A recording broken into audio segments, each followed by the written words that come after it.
Hello students, now we will conclude the chapter 2nd, that is lesson 2nd of business analytics with Excel course.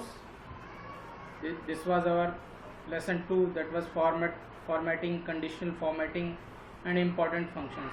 So now we are concluding our second lesson of business analytics with Excel course.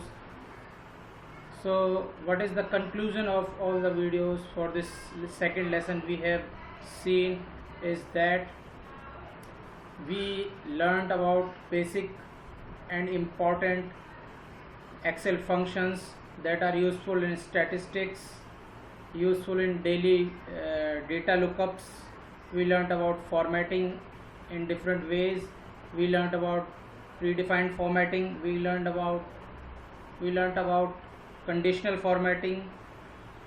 We have also learned about logical functions and what are the reference functions and what are lookup functions. We also learned about match, index and offset function. So what does it mean?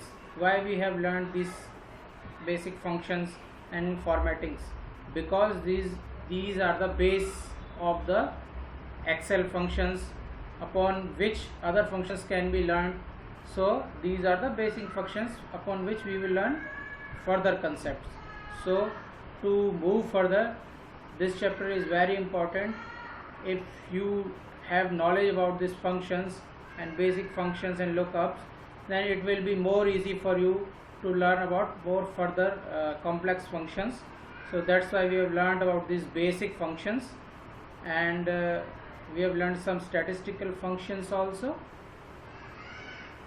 So we conclude this chapter with the statement that we have learned about many basic functions, or we can say the important basic functions and conditional formatting styles and functions. So thank you.